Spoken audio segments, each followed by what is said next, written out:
Assalamualaikum warahmatullahi wabarakatuh. Perkenalkan, nama saya Raditya Ramadhani Purnama dengan NIM 2350200507111028 dari kelas IA dengan mata kuliah Usul Fikih.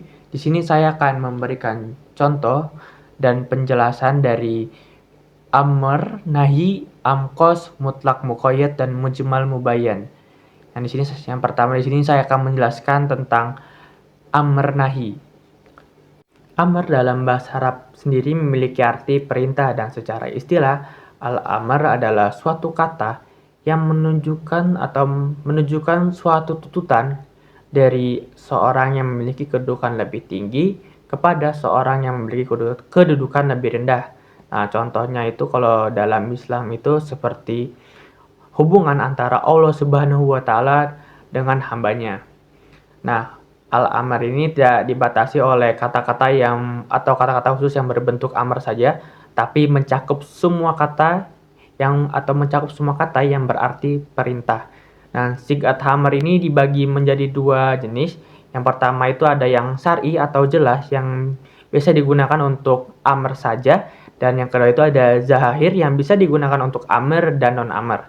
Dan untuk contoh kaidah yang saya bisa contohkan dalam contoh kaidah amr ini dari surat An-Nisa ayat 77 yang berbunyi aqimus sholata wa atinuz zakata, yang artinya adalah kerjakanlah sholat dan tunaikanlah zakat. Nah, di sini itu adalah perintah dari Allah Subhanahu wa taala kepada umatnya untuk kerjakanlah sholat dan tunaikanlah zakat. Selanjutnya adalah nahi. Nahi dalam bahasa Arab memiliki arti larangan atau mencegah, dan secara istilah, nahi ini merujuk pada kalimat yang meminta seorang untuk meninggalkan suatu tindakan menggunakan ungkapan bersifat mengharuskan. Yang dengan kata lain, nahi ini merupakan perintah untuk meninggalkan suatu tindakan yang diberikan oleh pihak yang memiliki kedudukan lebih tinggi kepada pihak yang memiliki kedudukan lebih rendah. Kalimat nahi menuntut untuk meninggalkan suatu tindakan dengan atau diawali dengan kata larangan yaitu la taf'al atau contoh kata yang sejenis dengan kata itu. Contoh kaidah nahi yaitu surat Al-Isra ayat 33 yang berbunyi wala taq'alu nafsallati haramallah, yang artinya dan janganlah kamu membunuh orang yang diharamkan.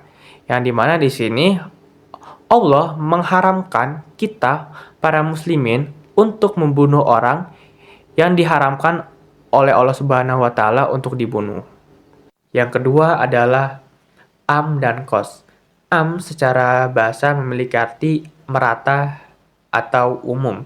Dan secara istilah, am adalah lafaz yang mencakup pengertian umum terhadap semua yang termasuk dalam perkataan tersebut dengan hanya menyebutnya sekali. Dengan kata lain, am adalah perkataan yang memberikan pengertian umum dan segala sesuatu yang terkandung dalam perkataan tersebut tanpa adanya batasan. Contoh dari lafaz am adalah al-insan, yang artinya manusia. Manusia di sini adalah mencakup seluruh jenis manusia. Contoh dari dalil kaidah am yaitu dari surat Al-Imran ayat 185 yang berbunyi kullun nafsi za'iqatul maut, yang artinya tiap-tiap yang berjiwa pasti akan merasakan mati. Nah, tiap-tiap yang berjiwa ini memiliki arti semua makhluk hidup yang memiliki jiwa pasti akan merasakan mati. Selanjutnya di sini saya akan menjelaskan tentang kaidah kas. Kaidah kas sendiri artinya adalah lafaz yang tidak meliputi suatu hal tertentu, tapi meliputi berbagai hal, dua hal atau tiga hal tertentu tanpa adanya batasan, tapi tidak mencakup semua hal itu. Kayak contohnya itu kayak am itu yang memiliki arti pengertian umum. Contohnya itu bisa seperti kata ar-rijal yang artinya itu adalah beberapa orang laki-laki atau 3 orang laki-laki, dan bisa juga disebutkan dalam nama kayak Muhammad, Abdullah, dan seterusnya. Nah, lafaz kas ini bisa dalam bentuk nahi yaitu larangan, ada juga yang dalam bentuk amr yaitu perintah, ada juga yang dalam bentuk mutlak yang tidak dikaitkan dengan apapun, ada juga yang dalam bentuk muqayyad yang bisa dikaitkan dengan sesuatu yang jelas. Dan untuk contoh kaidah dalil khas ini saya mengambil dalam bentuk perintah atau amr, yaitu dalam surat Al-Baqarah ayat 228 yang berbunyi wal muqa'atu yatarobasna bil anfusina, yang artinya perempuan yang mendapatkan talak hendaknya menahan diri. Nah, kaidah khas ini dalam bentuk atau makna khusus itu adalah perempuan yang mengalami talak, dan untuk perintahnya atau amrnya itu adalah untuk menahan diri. Selanjutnya di sini saya akan menjelaskan tentang mutlak dan muqayyad. Mutlak sendiri menurut istilah adalah lafaz yang menunjukkan pada hakikat lafaz itu apa adanya tanpa memandang jumlah maupun sifatnya. Contoh dalil yang saya pakai ini adalah firman Allah Subhanahu wa taala dari surat Al-Mujadilah ayat 3 yang berbunyi fatahiru raqabatin man fatalilaan yatamassa, yang artinya adalah wajib memberikan budak sebelum suami istri berhubungan badan.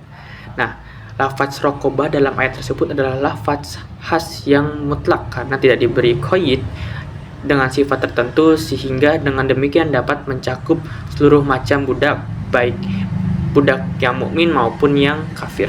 Nah, apa bedanya tentang dari am dan mutlak?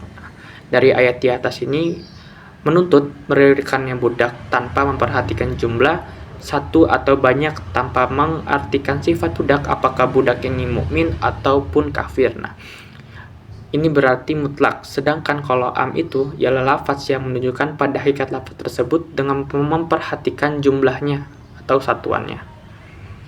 Selanjutnya di sini saya akan menjelaskan tentang muqayyad. Muqayyad adalah lafaz yang menunjukkan pada hakikat lafaz tersebut dengan dibatasi oleh sifat, keadaan, dan syarat tertentu. Dengan kata lain, lafaz yang menunjukkan pada hakikat itu sendiri dengan dibatasi oleh batasan tanpa memandang jumlah. Di sini saya akan mencontohkan kaidah muqayyad yang dibatasi oleh syarat tertentu, yaitu dari surat Al-Maidah ayat 89 yang berbunyi fa'ma la yajid fasiyamu salasati ayyam, yang artinya siapa yang tidak mampu melakukannya maka kafaratnya berpuasa 3 hari. Nah, kafarat puasa 3 hari ini tersebut disyaratkan bila orang yang melanggar sumpah tidak mampu memberikan hamba sahaya, yaitu kemerdekaan, atau memberi makanan dan pakaian. Yang keempat, di sini saya akan menjelaskan tentang mujmal dan mubayyan. Mujmal sendiri adalah suatu lafal atau ungkapan yang belum jelas yang diperlukan, untuk mengetahuinya diperlukan penjelasan lainnya. Dan penjelasan lainnya ini adalah atau bisa disebut dengan al-bayan, baik penjelasan dari Allah Subhanahu wa taala dan Rasulullah Shallallahu alaihi wasallam. Secara singkatnya, mujmal adalah suatu lafaz yang kandungan maknanya masih global atau diperlukan penjelasan dari pembuat mujmal dan syarah itu sendiri. Dan untuk contoh kaidah mujmal ini saya mengambil dari surat Al-Baqarah ayat 228 yang berbunyi wal mutallaqatu yatarabasna bi anfusina salasata quru, yang artinya wanita-wanita yang ditalak hendaklah menunggu atau menahan diri 3 kali quru. Nah, lafal quru dari ayat tersebut itu adalah bersifat mujmal karena secara terminologi quru ini memiliki 2 makna, yaitu suci dan haid. Jika dipilih salah satu makna maka harus didukung oleh dalil-dalil yang lain. Yang terakhir di sini saya akan menjelaskan tentang al-mubayyan. Al-mubayyan adalah lafal-lafal yang menjelaskan atau memberikan makna terhadap lafal-lafal mujmal dalam Al-Quran. Oleh para ulama usul fikih diberikan nama al-bayan. Nah, para ulama memberikan beberapa macam fungsi dari al-bayan sendiri, yaitu yang pertama yaitu menjelaskan isi Al-Quran, yang antara lain adalah merinci ayat-ayat global.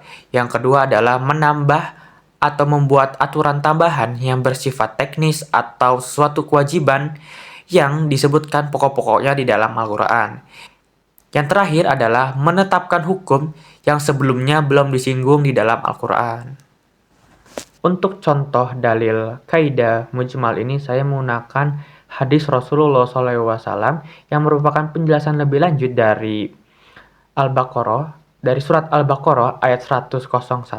Hadis ini berbunyi, "Shollu kama ra'aitumuni as-sholah", yang artinya adalah, "Salatlah kalian sebagaimana kalian melihat aku salat."